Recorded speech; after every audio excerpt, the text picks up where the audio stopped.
Mexican economy while simultaneously assuring that his people and their healthcare system will provide proper care for those who become ill.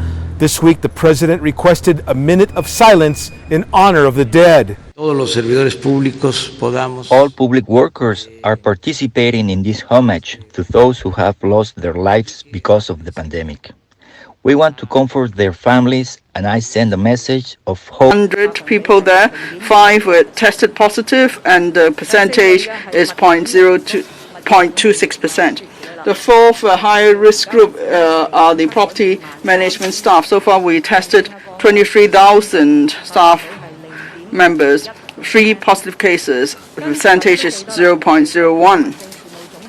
And then through the Home Affairs Department and other non-governmental organizations, we went to housing estates or buildings with a high number of confirmed cases. So we did free testing there. That covers Chi Wan San, Wong Tai Sin, Kwun Tong, and Yau Chim Wong.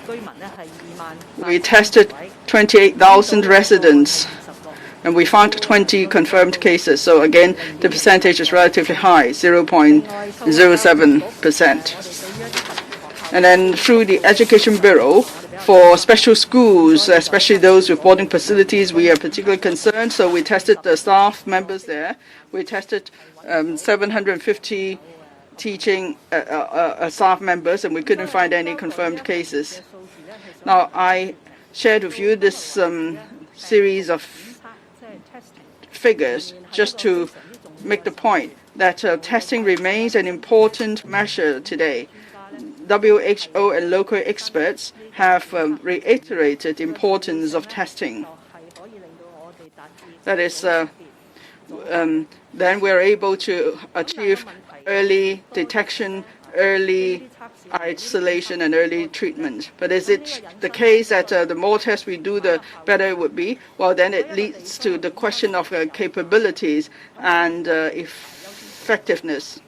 Now, if we have a limited testing capacity, of course, then the public will say, well, let's do more tests, and then we could rest more assured. But if the capacity is limited, then we have to set priorities. Now, if we're able to do more tests, then we'll be able to identify more of the silent carriers so they won't be spreading the disease in the community. Now, because the government has limited capacity, so we now focus our attention on medical facilities, those with symptoms. You know, we have tiers 1, 2, and 3. That is at the hospital authority, at accident and emergency departments, and then at clinics, outpatient clinics, and private clinics. Now we've extended the test to tier 8. That is for the 22 general outpatient clinics under the hospital authority. If members of the public feel unwell or they are worried, they could actually collect a specimen bottle from these outpatient clinics and take the test. And then for the second stage, the test has been extended to various groups, that is the higher risk groups. So ideally, if we are able to boost our capacity, it is about time for us to do testing for all. In other words, we will not care if people have symptoms or they have been in contact with any particular places or groups.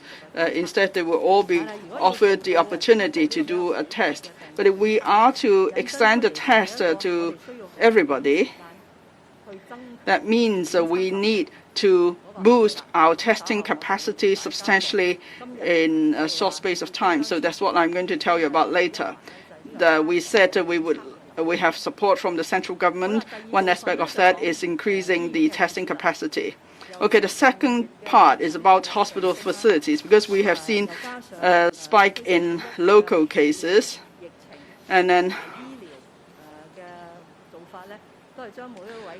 all along our approach is to send every patient to a hospital for isolation and treatment. Even if they don't need treatment, they will be kept in isolation until they test negative for the virus, and then they could be discharged. That is a very cautious approach. So therefore, we probably experience more pressure in our hospital system than that in other places.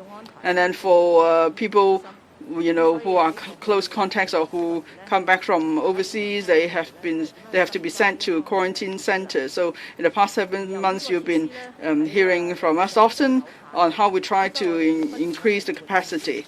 Now, after all, facilities are limited, so we need to be very flexible in our response. Now, for example, the Lei Yinwen Holiday Camp, originally it was a quarantine facilities. Now it's been turned into a community treatment facilities or treatment center. So in other words, we keep changing the purposes of our facilities to meet the imminent needs. Starting from mid-July, we've seen a spike in cases. We've seen more than 100 new cases almost every day. So the hospital facilities have become saturated, and it is now not desirable in that some patients have to stay home for some time waiting for hospital admission. I think at the peak there were some 200 confirmed cases that had to wait at home for to be admitted to hospital. This is of course not desirable, and so we should try to make improvement as far as possible. Now the hospital authorities have been working very hard to make improvements in this respect. So that's why now I think there aren't many cases of people having to wait at home for admission to hospital. If they are waiting at home, it's only because it's a matter of communication. They need to be notified when they can go in, that's all. Now, why are we able to do that now? It's because we have now the Community Treatment Center at the Asia World Expo, and also clinical experts at the hospital authorities have come up with new arrangements. Now, for community treatment facilities, that suit most patients, because more than 80% of those infected are in stable condition. Many of them actually have mild symptoms. They may not even need treatment. So if we send the patients with mild symptoms to go to the community treatment center, or when they are tested positive, they could be sent directly to the community treatment facilities. That is one way to relieve the pressure on the hospital system. Now, we may have seen some improvement now, but because the epidemic will remain in a state of flux, and especially in winter there may be another outbreak, so we still need to increase the capacity of our community treatment facilities. So what we try to do in the short space of time is, one, to boost the testing capacity, two is to boost the treatment facilities. So these are the two aspects on which I sought assistance from the Central People's Government at the end of July. Now the central government attaches great importance to, is very much concerned about the epidemic in Hong Kong, so they would give us support as needed. Now, actually, the central government has been giving support even before now. At one time we had shortage of masks, of personal protective equipment, and then there are Hong Kong people stranded in Hubei and other parts of the world. The central government has been helping us to address all these issues. Now, the relevant ministries and departments have already had meetings with the counterparts in the Hong Kong SL government. A few days ago, the mainland nucleic test support team has arrived at Hong Kong. That's the advanced team. And then the head of the team has arrived too today. And then there is another support team on testing. There's a meeting already this morning. And then there is another team, mainland support team on cabin hospitals. The team's been formed, but they have not arrived at Hong Kong yet. We will first have video conferences instead of inviting them to come to Hong Kong at once. Now, we've been making all these preparations in the past few days. There's need for site visits as well, so that certain options could be finalized, and then we plan to make an announcement to the public on how we're going to put in place testing for all, and how we're going to increase our capacity in community treatment facilities. Originally, we wanted to wait for everything to be finalized before we make the announcement, but then in the past few days, we've seen much smearing online about the support teams and so on. And there have been biased views which put politics before people's safety and health. So I need to make clarification soon. But then at this point, some of the details are not yet thrashed out properly. So please, I ask for understanding. We're still working on that. So let me give you the framework of what we plan to do. But as I said, certain details have yet to be thrashed out. Now on testing capacity, in the light of the situation in Hong Kong, we're going to adopt a three-pronged approach. First is epidemiological testing that will still be done by the Department of Health, the hospital authority, and if necessary, they may also outsource such tests to certain private laboratories. That's what they've been doing, and they will continue to do so.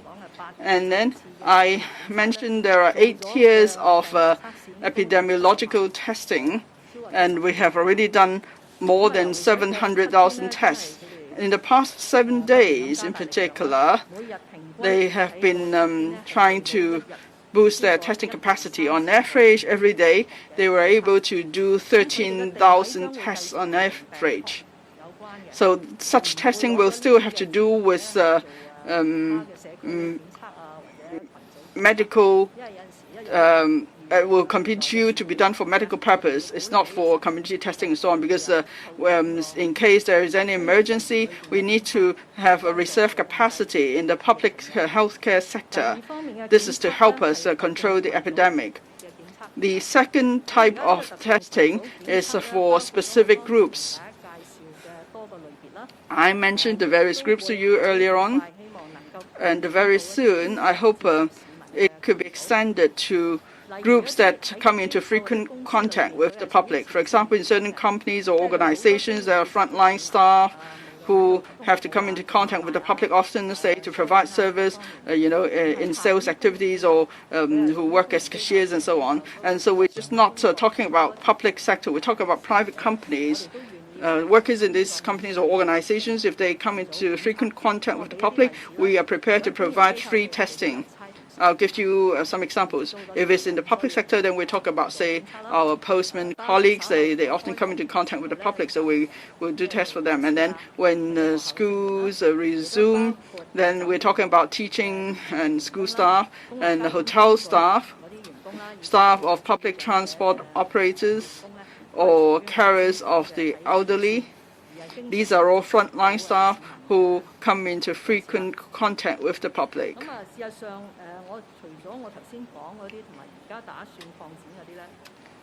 Apart from the groups I mentioned, if, say, when we see the need to do tests for a particular group, we will make such arrangement as soon as possible. In the past 2 days, we have made such arrangement for 2 groups. One group is the foreign domestic helpers, especially for those in between jobs, or contracts rather. And then these FDH are staying at boarding facilities of the employment agencies. As we announced yesterday, we're going to do a test for them. And then the second group is for the Yanchai Hospital.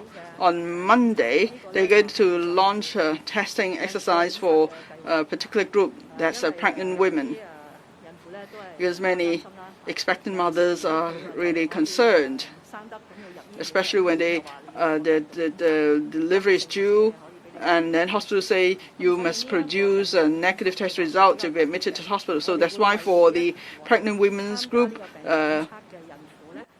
we are going to issue a test report for them. This is a special arrangement for this group, so in future if they need to see a doctor or to go into hospital, at least within the validity period of the test result, there will be proof that they have taken the test. The third type, new testing arrangement. It's not been done before. We're talking about community testing. Put simply, anyone in the community who wants to do a test, they can take the test. So we won't care if they come from high-risk groups or not. So this is a universal testing arrangement. That means as long as we have the testing capacity, and if people want to do the test, we will arrange for them to take the test. It will be voluntary. And here we are talking about many involved. Maybe millions of Hong Kong residents would want to take the test. Now we want to, gauge the level of transmission in the community. We want to identify silent carriers. We want to give assurance to the public. That's why we are more than prepared to launch this community testing program, since now we have the support of the central government. We expect to start community or universal testing in 2 weeks' time. As to how we would, what sort of samples to collect and how we're going to do the test and so on, I'm afraid I'm not able to give you the details today. But then there are certain principles we would like to share with you so you won't be misled by biased reporting. Now, for universal testing, we're going to adopt 5 principles. The first one, in a relatively short space of time, we want to provide the free testing service to people in the community. So that means if we can do it in 2 weeks, we won't drag it out to 2 months, because the sooner we find out about the results, the better. The second principle is to observe social distancing. We want to avoid any queuing or gathering of people. Now, it's because we don't want people to queue up or together. So that's why we have taken this difficult decision to postpone the local election. So there's no way we're going to make people, tens of thousands of people, queue up on the street just to take the test. So we won't allow that. The third principle is that it must be convenient to the public. It has to be electronic as far as possible, so it will be easier for the public to ask for the specimen bottle and to return it.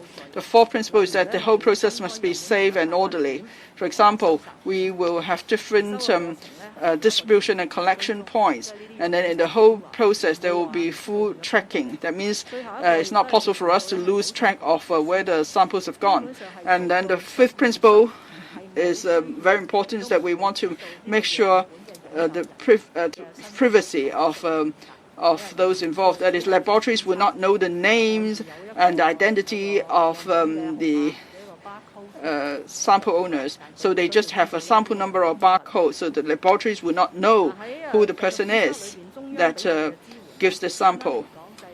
As for central government support, put simply, there are free testing laboratories on the mainland. They're going to help us boost the testing capacity, because in Hong Kong, in the private sector, we do not have enough capacity to do such a massive scale of testing. So there are a few companies, that is companies under the BGI in Hong Kong, and then King Med, and also Hybrid Bio. Now, to boost testing capacity, they've set up a BGI in particular set up Pempri Laboratory in Hong Kong, or what they call Huoyan Laboratory. That's at the Sun Yat-sen Memorial Park. There's a sports stadium there, and that's where the facilities are set up. You can see this photo. It was taken last night at the Sun Yat-sen Memorial Park indoor sports center. So they put up these tents, and then this is to boost their testing capacity. That is the inflatable tents. And then for the it will also help others to do their testing in this facility. Now, all these people who are doing the test, they are fully qualified. But then to comply with the local legislation, they will be given temporary exemption in accordance with the Supplementary Medical Professions Ordinance. And then the central government's also helping us by providing the materials necessary for doing these millions of tests. And to boost community testing capacity, we're doing it to to be forward-looking. In other words, we're not just trying to cope with the difficulties we face now at the hospital authority. If, say, unfortunately, there's going to be another outbreak in winter, so we will have all the facilities in place. And that's why, as I said, we've put two requests to the central government. First one, at the Asia World Expo, the HA has already set up facilities that have cover that includes about 500 beds, and hospital authorities said that if necessary they could add another 400 beds. On top of that, we're going to build other facilities with about 1,000 beds and with negative pressure facilities. This is what we call the Hong Kong version of the mobile cabin hospitals, perhaps. And the other is the Hong Kong version of the Huoshen Hospital, as we're going to find a new site next to the AWE. It is about 32,000 square meters, so we hope to build a temporary hospital there. Now for the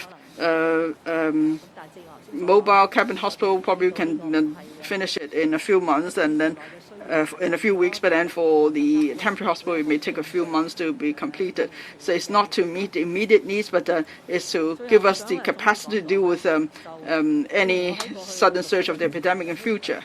Now, finally, I'd like to say this. In the past 6 or 7 months, I've been stressing this point.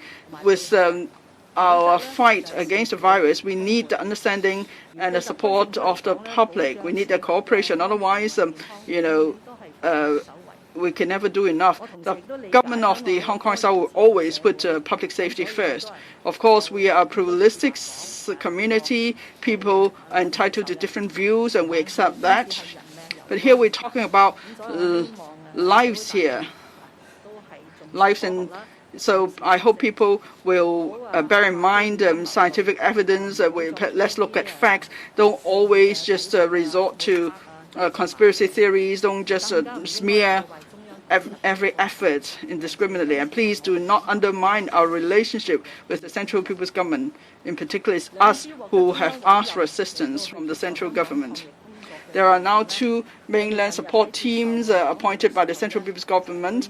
In recent days, they were interviewed, and they all said this in the interview about coming to Hong Kong to give us assistance. For example, Mr. Yu Demin of the Health Commission, National Health Commission, Guangdong Province, he said that we would like to be as professional as possible in doing the proper testing. If Hong Kong asks for assistance, we will definitely come and help. And then for the other mainland support team on mobile hospital, Mr. Meng Jun from Wuhan Hospital, he said that this time they want to bring to us the experience of the Wuhan Hospital. At the same time, they want to show the support of the people of the country and the central government. So it carries great significance. So please do not be misled by any biased views. Now, with the support of central government, we must fight this virus together so that we could see the resumption to normal of all our activities. So that's all by way of the introductory remarks. I know you have many questions, so I won't invite other in my team to speak. But I must point out that in the SL government, we set up 2 working teams to work with the 2 mainland support teams. One team is led by the Secretary for Development, Mr. Michael Wong. That's on community treatment facilities. And then Mr. Thomas Chan, Permanent Secretary for Food and Health, is the head of the team on testing. Of course, in recent days, much concern has been expressed about foreign domestic helpers. That's why the Secretary for Labour and Welfare is here to answer questions. The Secretary for Constitution and Mainland Affairs is, of course, the person to liaise and communicate with the central authorities. So now we are all happy to take questions from you. Thank you. Is the question